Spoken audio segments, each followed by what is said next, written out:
Resumen: defensa de la vida, información del aborto. ¿Cómo combatir adecuadamente con información, amor y esperanza este combate espiritual para poder ayudar a muchos bebés a poder tener la oportunidad de vivir? Conocer las tácticas del enemigo para poder engañar a muchos padres a llevar a la muerte a sus propios hijos, y conocimientos de los mecanismos empleados para el aborto y cómo funcionan, y cómo hay otros que poco conocemos, y cómo atentan contra la dignidad y la vida del ser humano. Información espiritual que ayudará en el combate por la vida, y saber que estamos en el bando ganador y que Dios es todopoderoso e infinitamente bueno. Introducción. Para poder entender bien todo lo que abarca el movimiento por vida y por qué es importante luchar por esta causa, es necesario comprender primero los puntos teóricos fundamentales que le dan su razón de ser la causa. Así que comprender el valor de la dignidad humana y la moral universal es lo que nos permitirá distinguir entre el bien y el mal, entre lo correcto y lo incorrecto, respecto al derecho fundamental de toda persona y el derecho a la vida, por el que todos los demás derechos tienen su razón de ser. La dignidad personal es el bien más precioso que el hombre posee, gracias al cual supera en valor a todo el mundo material, y el hombre vale, pero no por lo que tiene, sino por lo que es. No cuentan tanto los bienes de la tierra, cuanto el bien de la persona, y el bien que es la persona misma. Así lo escribía San Juan Pablo II en 1988 en la exhortación apostólica Christi Fidelis Laici, para enfatizar el valor que cada persona y ser humano poseía en sí mismo y por sí mismo, y que toda la vida humana era digna de ser vivida. A lo largo de la historia, hemos visto cómo este bien fundamental, que es la dignidad humana, ha sido pisoteado con distintos nombres y distintas caras, pero el mismo matiz: el juicio arbitrario de unos pocos para decidir quién, si es una persona, y quién no es digno de ser reconocido como la tal persona. Algunos ejemplos claros son la esclavitud, el racismo, el machismo, el comunismo, el nazismo, entre otros. Y todos ellos con un factor común: los que tenían el poder reducían de la categoría de personas a un grupo específico de la sociedad por su raza, color, sexo, incultura y cualquier otro factor que consideraran que los hacía inferiores e incluso no merecedores de ser llamados personas. Hoy en día no ha cambiado mucho esta realidad, si bien se han ordenado muchas ideologías del pasado, y al ordenarse, se les ha erradicado por su carácter antihumano. Como las mencionadas anteriormente, al mismo tiempo se han promovido nuevas ideologías y políticas que definitivamente siguen marginando y, peor aún, eliminando a grupos específicos de la sociedad a través del reconocimiento legítimo de prácticas que atentan contra la vida y la dignidad humana. En estos últimos tiempos, el mundo ha avanzado a pasos agigantados en la ciencia y la tecnología y las comunicaciones, pero resulta alarmante que de forma simultánea a estos avances se esté retrocediendo y deteriorando la moral y el aspecto humano. El hombre ha encontrado maneras de atentar en contra de su propia dignidad humana, utilizando negativamente el progreso científico y tecnológico, y lo más preocupante es que muchas de esas amenazas se han escondido bajo el nombre de derechos humanos. Esto ha provocado el surgimiento de nuevas tendencias e ideologías que van en contra de la vida y que son promovidas por organizaciones internacionales y por gobiernos que buscan obtener el beneficio económico, y de ello atacando así los principios fundamentales que estas mismas organizaciones y gobiernos reconocieron y que decretaron años atrás a través de la Declaración Universal de los Derechos Humanos. En todo el mundo y en Guatemala no es la excepción, porque estamos presenciando una ola de tendencias que tratan de imponerse a través de los medios de comunicación, del sistema legislativo y del sistema educativo, haciéndolas parecer como un mecanismo en pro del bienestar social. Por ejemplo, los mal llamados derechos reproductivos, que se proponen como un beneficio para la salud, y se afirma que el aborto no es un crimen sino un derecho, y se presenta la eutanasia, pero no como un asesinato o un suicidio, sino como el derecho a una muerte digna. Y se concibe la fecundación in vitro como un derecho a los hijos a cualquier costo, incluso el de la muerte o la congelación de los embriones desechados, y todo esto sustentado por ideas hedonistas y relativistas que menoscaban la dignidad de la persona. Todo hombre y mujer debe ser tratado como sujeto y no como objeto que la sociedad pueda destruir o desechar bajo la merced de las ideologías políticas, económicas y sociales. ¿Por qué aún se desconocen y se violan los derechos que defienden la dignidad de la persona humana si la misma comunidad los reconoció abiertamente hace años? Un factor puede responder a esa pregunta y es el hecho de conocer con criterios objetivos y absolutos quién es el hombre. Este hecho ha sido determinante en la batalla provida y en los problemas actuales relacionados con los derechos humanos, pues se ha querido relativizar y dar respuestas arbitrarias cuando hay valores y verdades absolutas que demuestran que no se puede dar un veredicto subjetivo al respecto. ¿Quién es el hombre? La grave crisis del hombre actualmente es en gran parte una crisis de identidad y de sentido, y es decir, una ignorancia o deformación de la realidad última del hombre por una moda reduccionista de lo que verdaderamente es el ser humano. José A. García lo define muy bien al decir que el verdadero significado de lo que es el hombre se ha reducido a un simple objeto de la sociedad, permitiendo la manipulación del ser humano y como consecuencia la violación de su dignidad. Por esta razón es de suma importancia conocer quién es el hombre. Si no lo sabemos, no podemos comprender la manera de tratarlo ni ser capaces de defender su dignidad inherente, teniendo en cuenta su ser como persona. Todo hombre es una persona con dignidad y salvaguardar esa dignidad es el principal objetivo de la existencia de los derechos humanos. El hombre es un sujeto moral y sujeto de derechos y deberes, es decir, que es un individuo respetado moralmente y tutelado jurídicamente, y la persona se convierte en el filtro de la licitud o ilicitud de la intervención sobre la vida. Es lícito lo que no daña a la persona y es ilícito todo lo que suprime o daña a la persona y su dignidad. Cada hombre es un ser único e irrepetible y es un ser viviente diferente a los animales y las plantas por su uso de razón e intelecto, lo cual significa que es un ser compuesto por un alma espiritual y cuerpo, y todos los seres humanos actúan voluntariamente porque tienen un alma que transmite y expresa emociones, pensamientos y acciones a través del cuerpo.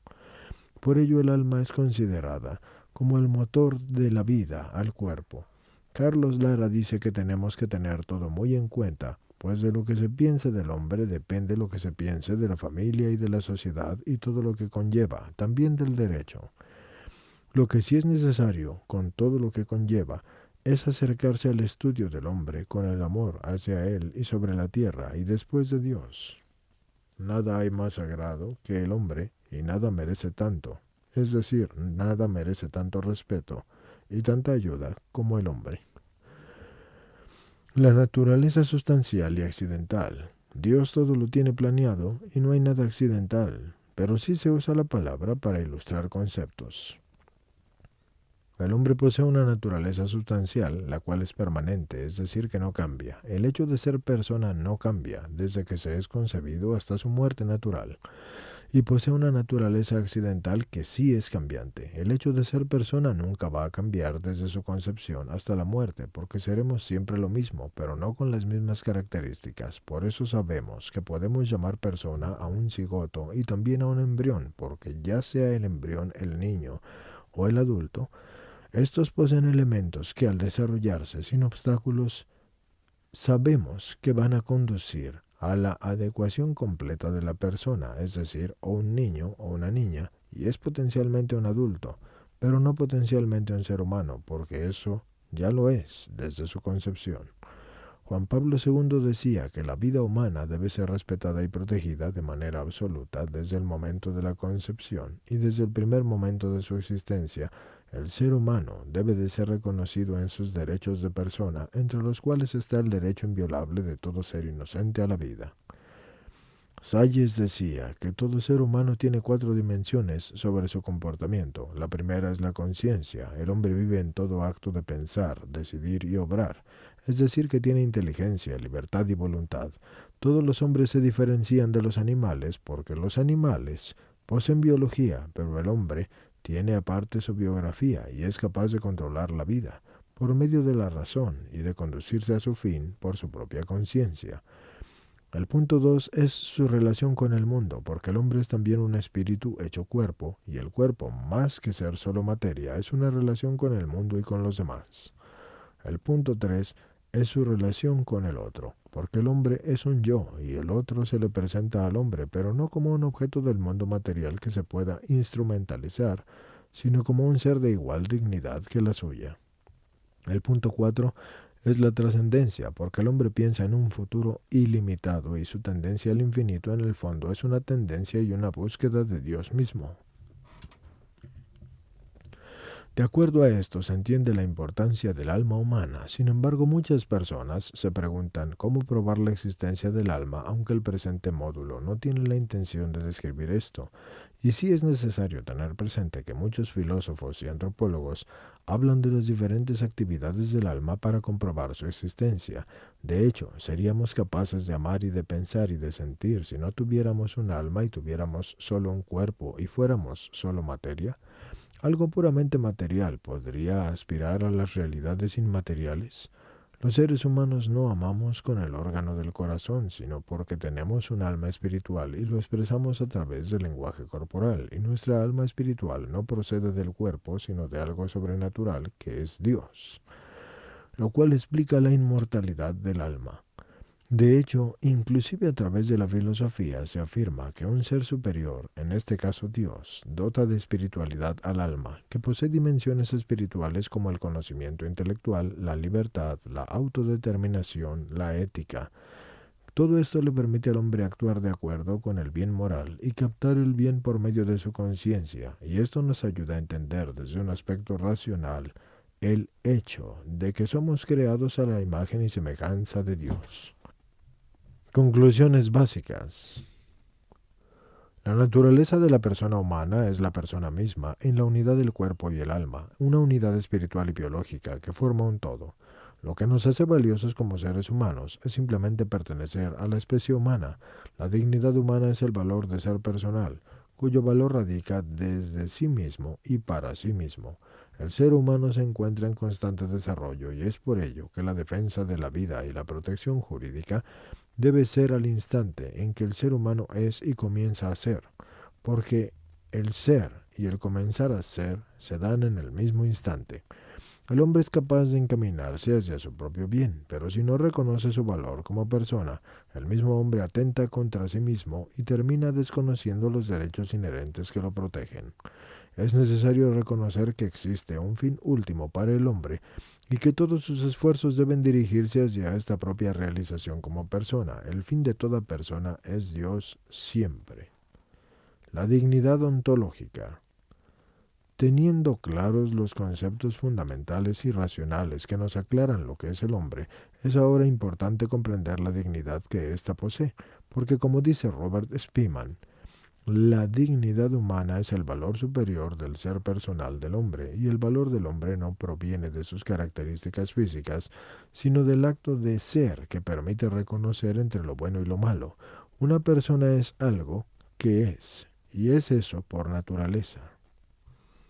Por lo tanto, la dignidad es inherente a todo hombre, y es lo que se conoce como una dignidad ontológica. Actualmente vivimos en un mundo en donde es más fácil vivir con ideas hedonistas y relativas por encima de lo que es moralmente aceptable, y es por ello que definir la dignidad humana es fundamental para la defensa de la vida. Esto nos permitirá velar por la promoción de los derechos humanos y evitar así el reducir al hombre a un simple medio o instrumentalizarlo. Tomás de Aquino dijo que la superioridad del hombre proviene del hecho de haber sido creado a imagen y semejanza de Dios, y por lo tanto su dignidad proviene de su capacidad de poseer una voluntad libre y un dominio de sus actos que le permite alcanzar su perfección. El ser humano es libre solo porque es capaz de elegir el bien de acuerdo a su voluntad por su esencia del ser, aunque lamentablemente haya seres humanos a quienes no se les respeta su dignidad personal. Esta jamás puede arrebatárseles, porque no es algo que se les concede, sino algo que ya se posee por el hecho de ser personas. Es una dignidad intrínseca, independientemente de que sea respetada, reconocida y protegida o no. Cuando alguien no actúa con sus semejantes de tal manera y como merecen por su dignidad personal, entonces no se está comportando dignamente en el plano ético, pero dicha educación no merma la dignidad personal de los otros, ni tampoco incluso la suya propia en el plano ontológico. La dignidad humana significa que cada humano tiene un valor inherente y cada humano es merecedor de respeto y cada humano tiene derechos inalienables que protegen su valor. Como Joseph Ratzinger dijo, respetar la dignidad humana conlleva el tratar a los humanos como personas capaces de planificar y de trazar su futuro y por lo tanto de respetar la dignidad de las personas. Esto incluye el respetar su autonomía, su derecho y controlar su futuro. Dignidad moral. Además de la dignidad inherente, es decir, ontológica, que se posee el hombre, que los derechos humanos deben de reconocer, proteger y promover, posee también una dignidad moral que adquiere según su manera de comportarse, y esta última es la que se basa en la calidad moral de los hombres. Esto significa que la dignidad humana personal o intrínseca se fundamenta en una ley inscrita en el ser humano, que es una ley moral natural. Sin principios universales que permitan constatar un denominador común para toda la humanidad, el riesgo de una deriva relativista a nivel legislativo no debe ser minusvalorado, y esto está en el Catecismo de la Iglesia Católica en el numeral número 1959. La ley moral natural, que es fuente de su propio carácter universal, permite conjurar este peligro y sobre todo ofrece al legislador la garantía de un auténtico respeto tanto de la persona como del entero orden de la creación, y esto se pone como fuente catalizadora del consenso entre las personas y de las culturas y las religiones distintas y permite ir más allá de las diferencias. Porque afirma la existencia de un orden impreso en la naturaleza por el Creador y reconocido como una instancia de un verdadero juicio ético y racional para seguir el bien y evitar el mal. La ley moral natural pertenece al gran patrimonio de la sabiduría humana que la revelación, con su luz, ha contribuido a purificar y a desarrollar. Ulteriormente, San Juan Pablo II, en su discurso de la plenaria de la Congregación para la Doctrina de la Fe, el 6 de febrero de 2004, Ética y ley moral natural. Es imprescindible comprender la relación que tiene la dignidad humana con la moral universal, como lo dijo J. A. Salles. Debemos conocer la naturaleza del hombre si pretendemos decir que es un valor trascendente que nunca puede ser utilizado como un medio de nuestras acciones y fundar así la moral en el mismo hombre. Para ello, la ética nos ayuda a comprender la esencia del hombre y su conducta. La ética es la ciencia que estudia la moralidad de los actos libres de los humanos, ya sean buenos o malos. Como dice Carlos Lara, es la parte de la filosofía que estudia la moralidad del obrar humano, y dicho en otras palabras, estudia los actos humanos en cuanto a qué son o cómo se conforman o que son conformes al verdadero bien de la naturaleza del hombre, y por lo tanto de su último fin, que es la felicidad plena, y para ello determina qué es eso que nosotros queremos y entonces cómo se debe alcanzar.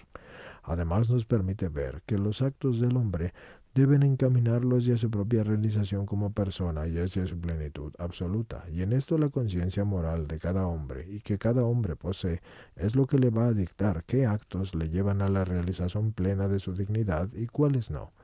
Es decir, que la moralidad de su acto que realiza libremente es el que lo llevará ahí, a humanizarse o a deshumanizarse según sus elecciones. Y sobre esto, Lara también decía que, conociendo que el hombre posee una naturaleza determinada, podemos ordenar esas reglas o normas de su funcionamiento por medio de la ordenación de la razón, y esto es de la ley moral natural. La ley moral natural, que es más conocida como la ley natural únicamente, es el conjunto de reglas o de normas universales que están inscritas en el ser del hombre y que él descubre en su naturaleza para dirigirse a su último fin, que es su plena felicidad. La ley natural es el fundamento de la moral y es la base que nos hace capaces de diferenciar entre algo bueno y algo malo, y por lo tanto nos ayuda a entender por qué la vida es de cada ser humano y debe de ser respetada, y esta ley es la base de la promoción del respeto de la vida. Cada persona es considerada una entidad moral y por ello debe de tener derechos y obligaciones. ¿Qué significa esto? Que cada ser humano debe ser respetado moral y legalmente, con todo lo que conlleva. Y sí, es muy grave y preocupante el fenómeno de la eliminación de tantas vidas humanas incipientes o próximas a su ocaso, y no menos grave e inquietante es el hecho de que la conciencia misma, casi obscurecida por condicionamientos tan grandes, le cueste cada vez más el percibir la distinción entre el bien y el mal y en lo referente al valor fundamental mismo de la vida humana. La ética no es relativa, es absoluta. El valor de la vida de una persona se reconoce por su dignidad como tal y no por la calidad o por la capacidad de ser útil y productivo. Por un lado existe una ética subjetiva que le da el valor al ser humano dependiendo de qué tan útil sea su vida para los demás, y esto hace que el valor de la persona se vuelva relativo y no absoluto. Ello abre paso al dominio de los más fuertes sobre los más débiles, permitiendo prácticas que deshumanizan a la persona, y por otro lado está la verdadera ética objetiva que dignifica la vida humana a través de aquellos actos que la encaminan hacia el verdadero bien y hacia su plenitud. Si la sociedad edifica sus cimientos en una ética objetiva y universal, estaría entonces edificando verdaderamente una cultura de la vida, como lo dice San Juan Pablo II en su encíclica Evangelium Vitae, porque es necesario incrementar la justicia y la solidaridad y afianzar una nueva cultura de la vida humana para la edificación de una auténtica civilización de la verdad y del amor. La ley moral en la tradición cristiana. La persona como fruto del amor del Creador es la única criatura en el mundo que posee esa dignidad y podemos afirmar que toda la tradición cristiana, que el hombre es la única criatura del mundo, que Dios ama por sí misma. La tradición cristiana nos ayuda a entender que del amor de Dios hacia el hombre, Él lo crea y lo ama por sí mismo, es decir, que al crearlo como un bien en sí mismo, le da su dignidad, y el hombre alcanza su valor absoluto cuando por medio de su libertad se encamina hacia su propia verdad y alcanza a lo que está llamado a ser.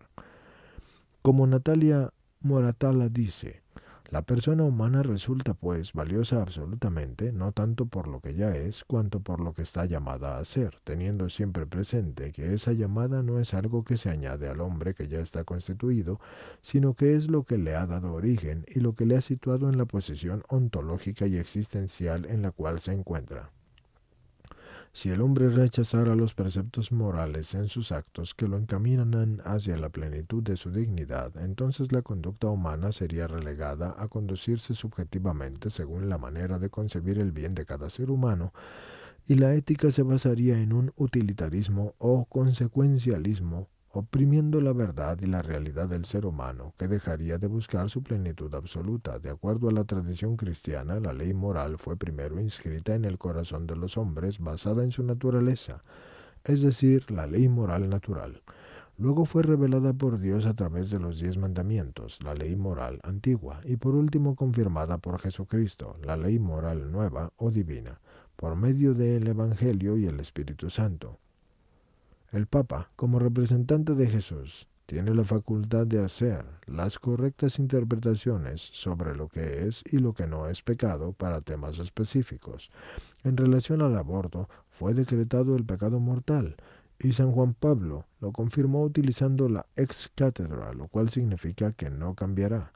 Los 10 mandamientos son las normas que la Iglesia Católica fundamenta en su moral, basadas en la ley natural, y esos mandamientos no son distintos a la ley natural, simplemente hacen visible en las tablas de la ley el cómo se relata en el Antiguo Testamento, y lo que ya está escrito en el corazón del hombre. Como dice San Agustín, Dios escribió en las tablas de la ley lo que los hombres no leían en sus corazones. Los 10 mandamientos, es decir, la ley de Dios, son al mismo tiempo la ley moral natural que todo hombre cristiano o no cristiano debe de proponerse en cumplir. El padre Jorge Loring, en su libro Para Salvarte, decía: los mandamientos de la ley de Dios constituyen el programa más completo y más perfecto que se ha dado en el mundo para conseguir la paz y la tranquilidad a los individuos y a las familias y a los pueblos y a las naciones. Loring citaba a Vittorio Messori, que decía que la única moral que es razonable es la que se propone desde una óptica religiosa. Sin Dios y sin una moral que conduzca al hombre, éste actuará según le convenga. Alguno dirá que existe la ética civil, la moral consensuada por los grandes organismos internacionales y todo lo que conlleva. Pero son poquísimos los hombres que dejan de robar, de mentir y de matar porque lo diga la ONU. Así arrancada del interior del ser humano, la conciencia religiosa es fácil que se esté convirtiendo en un tiburón, es decir, en un mundo sin Dios, en el cual la única ley que cuenta es la de cuál es el pez más grande, y de que el pez más grande se come al chico, y casi siempre hay un tiburón más grande que el otro. El reconocimiento de Dios no se opone en modo alguno a la dignidad humana, sino que es su fundamento. Cuando el hombre organiza un mundo sin Dios, acaba organizando una sociedad contra sí mismo, contra el hombre. La ética termina respondiendo a las preguntas morales que constantemente nos deberíamos de hacer todos los seres humanos. ¿Qué valor tiene la vida? ¿Por qué es importante defender la dignidad de la persona? ¿Y qué valor tiene mi vida? Un punto importante que corresponde a la moral explicar es por qué no debemos hacer actos malos, si bien todos somos libres de actuar, y ser libre significa realizar actos que nos dignifiquen y nos hacen ser mejores seres humanos y que permitan alcanzar nuestro fin último, que es la felicidad. Las normas morales nos indican la moralidad de nuestros actos. Por ejemplo, ¿practícame un aborto me dignifica? ¿Un aborto es moralmente correcto? La libertad. Jorge Loring decía que el cristiano se siente libre no porque hace lo que quiere, sino porque quiere hacer lo que Dios manda. Obedece a Dios libremente, sin coacción. Siendo la ley natural un conjunto de reglas o de normas que el hombre descubre en su naturaleza y gracias a las cuales es capaz de dirigirse a su fin, se convierte esto en una luz de su inteligencia que lo hace ver con claridad y juzgar sobre los principios morales y sobre el modo justo de aplicarlos en los casos concretos. Es decir, por medio de nuestra libertad tenemos la capacidad de reconocer la dignidad de toda persona. En 1995, en la 50ª Asamblea General de las Naciones Unidas, el Papa Juan Pablo II dijo en su discurso las palabras acertadas sobre la importancia de la libertad. La libertad es la medida de la dignidad y de la grandeza del hombre. Vivir la libertad que los individuos y los pueblos buscan es un gran desafío para el crecimiento espiritual del hombre y para la vitalidad moral de las naciones. Hizo hincapié en la importancia del uso responsable de dicha libertad, es decir, la moralidad de la libertad personal. Y a pesar de saber que todos buscamos la felicidad y que todos somos libres de elegir una forma de vivir y de actuar para lograrlo, es necesario darle un buen uso a esa libertad inherente del hombre, y para ello la ética y la moral son fundamentales. La vida moral nos lleva al amor, a Dios y al prójimo, y esto nos permite crecer en virtudes porque buscamos con nuestros actos el hacer el bien, y este bien es lo que nos permite alcanzar nuestra plenitud como personas. Queda claro entonces que existe una ley natural universal que nos lleva al reconocimiento de la dignidad de la persona, y sin embargo, ¿qué pasa cuando no se practica lo que esta ley dicta a la conciencia humana y eso no se quiere reconocer? Entonces se cae en un relativismo moral que se fundamenta en el criterio personal que cada quien convenga y no se fundamenta en la verdad. Y cuando este relativismo se practica, toda racionalidad que fundamenta la protección de los derechos de las personas desaparece. Relativismo moral. Actualmente vivimos en un mundo que se ve amenazado por muchas ideologías relativistas que se quieren interponer a la razón, y el relativismo moral plantea básicamente que la moral es individual y no universal, por lo que se basa en una verdad subjetiva, y por lo tanto niega totalmente la ley natural. Si el relativismo moral fuera practicado por todos los seres humanos, las sociedades caerían en una lucha para imponer sus propias ideologías a los miembros más débiles y vulnerables de la sociedad a través de una dictadura relativista y hedonista.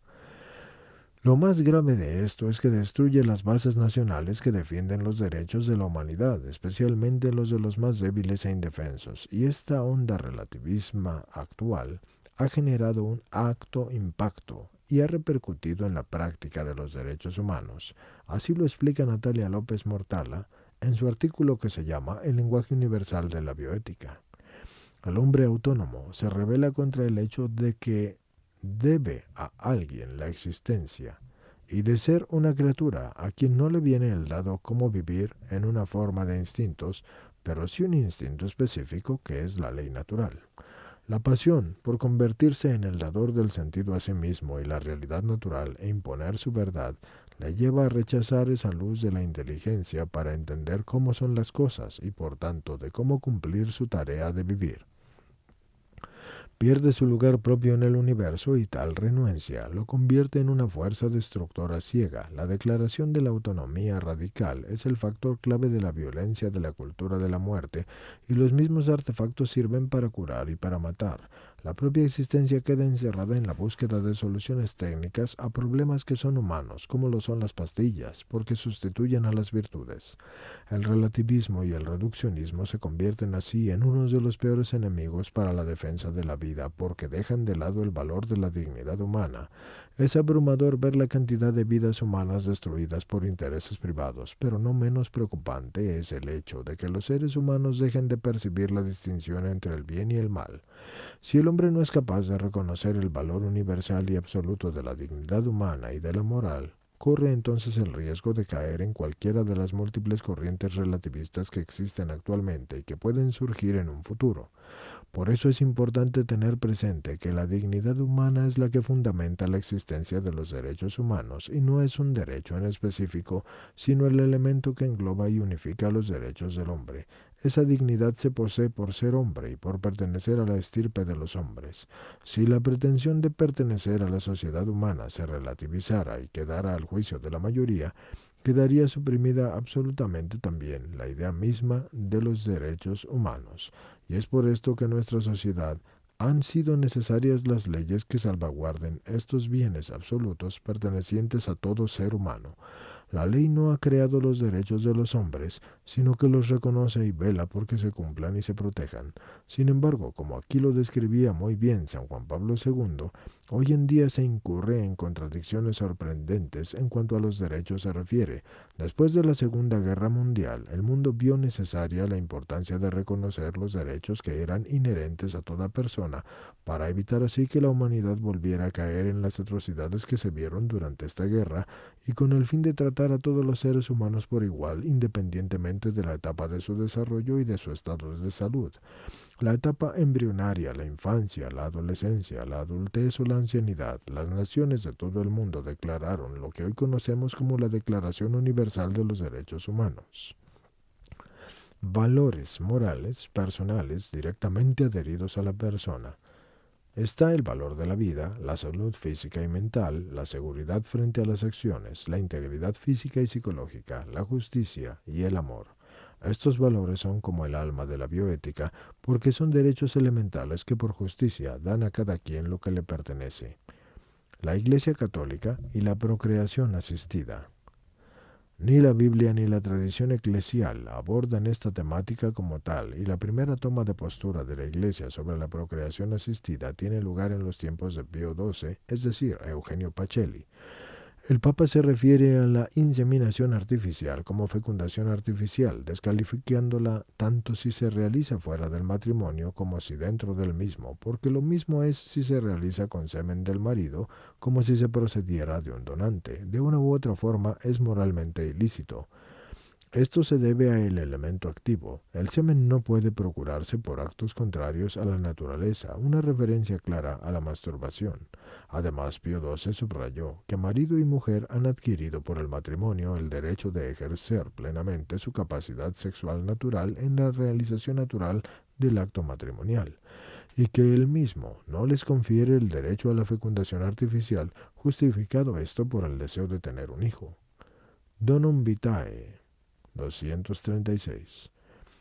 El 22 de febrero de 1987 fue firmada por el cardenal Joseph Ratzinger, quien sería el Papa Benedicto XVI 18 años después, esta instrucción de la Congregación para la Doctrina de la Fe, que había sido aprobada poco antes por el Papa Juan Pablo II. La instrucción emitió un juicio negativo sobre las técnicas de procreación asistida y condenó la maternidad subrogada y las llamadas desviaciones no deseables, y extendió su condena a la IAC, IAD y FIB, la congelación de embriones, y rechazó todo tipo de experimentación realizada en los embriones que no tuviera un significado terapéutico para el nuevo ser.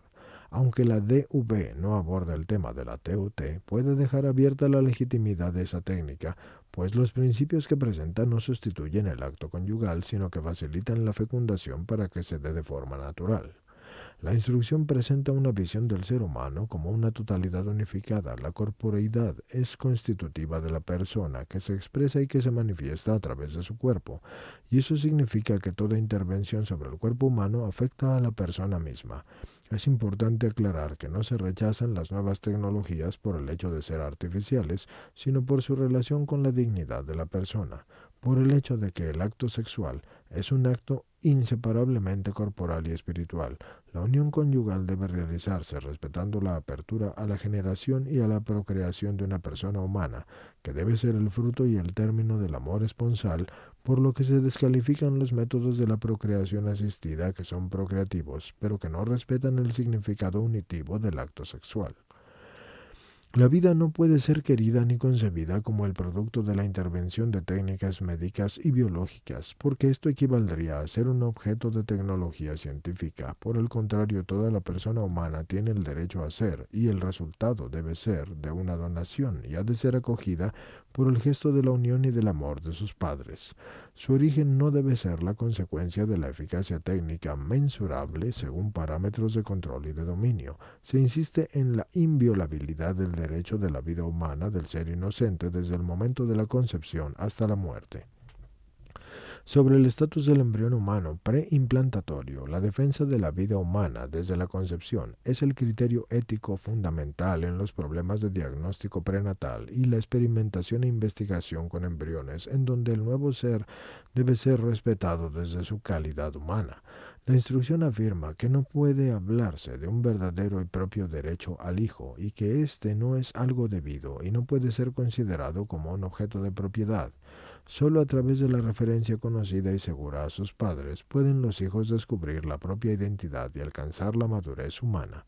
Entre los derechos fundamentales de todo ser humano están el derecho a la vida y los derechos de la familia y del matrimonio como una institución, y también el derecho de los hijos a ser concebidos y traídos al mundo y educados por sus padres.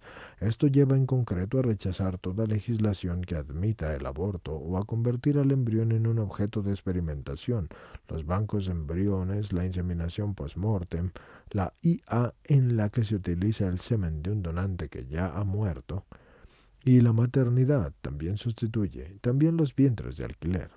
Evangelium Vitae. Se centra esto básicamente en la FIV y en el problema que ha suscitado por su elevado número de fracasos y por los llamados embriones supernumerarios, que son los catalogados como sobrantes, y por lo mismo se les destruye o se utilizan para la experimentación. Afirma que las técnicas de procreación asistida, que parecieran ser puestas al servicio de la vida y que son practicadas no pocas veces con una intención, producen sin embargo nuevos atentados contra la vida y separan la procreación del contexto integralmente humano del acto conyugal y además registran altos porcentajes de fracasos afectando el desarrollo del embrión expuesto al riesgo de la muerte en un brevísimo tiempo. Al mismo tiempo que crean el problema de los embriones supernumerarios, reducen la vida humana a un simple material biológico del que se puede disponer libremente. Al igual que la Donum Vitae rechaza el diagnóstico prenatal que está encaminado al aborto en el caso de que el resultado sea positivo y que se condena durante la utilización de los embriones o los fetos con fines de investigación científica, que es admitida por algunas legislaciones. Sin embargo, es legítima la realización de las experimentaciones en condiciones éticamente delimitadas, que puedan ser beneficiosas para el nuevo ser, siempre y cuando respeten la vida y la integridad del embrión y no la expongan a riesgos desproporcionados y tengan un fin terapéutico, la mejora de su salud o supervivencia individual, pero el uso de los embriones o los fetos humanos como un objeto de experimentación constituye un delito en consideración a su dignidad como seres humanos que tienen el derecho al mismo respeto debido al niño como si ya hubiese nacido, y así también el derecho como lo tiene toda persona. Igualmente condena el procedimiento que utiliza los embriones y los fetos humanos todavía vivos y a veces producidos expresamente para ese fin, mediante la fecundación in vitro, ya sea como material biológico para ser utilizado o sea como abastecedores de órganos o tejidos en el tratamiento de algunas enfermedades enfermedades, ya que la eliminación de las criaturas humanas inocentes, aunque beneficie a otros, constituye un acto absolutamente inaceptable. Nos parece especialmente significativo su énfasis en la ambigüedad del progreso tecnológico y la necesidad de una reflexión ética sobre sus consecuencias humanas y sociales. Son indiscutibles sus afirmaciones sobre el derecho del hijo a nacer en las condiciones idóneas, que le faciliten su realización y desarrollo personal y que no se le pueda convertir primariamente en un objeto para satisfacer los deseos del adulto. Sus afirmaciones sobre el valor de la vida que no ha nacido y el énfasis en que debe de ser respetado de una forma similar al ser humano que ya ha nacido. Consideramos que el embrión proimplantatorio es una realidad humana que nacerá y que por tanto su respetable pensamos que no debe de servir para justificar la experimentación con embriones. Además, es seriamente preocupante la existencia tan grande de embriones humanos congelados que se están almacenando en algunos centros y que llegan a varios millares en algunos países. Otro punto importante se refiere al número de embriones transferidos después de la FIV. La ley alemana, por ejemplo, exige que no se fecunden ni se transfieran más de 3, con los graves problemas que pueden originarse de estos embarazos múltiples, tanto para la madre como para los nuevos seres humanos, ya que serán prematuros, con todas las graves dificultades asociadas a esta situación.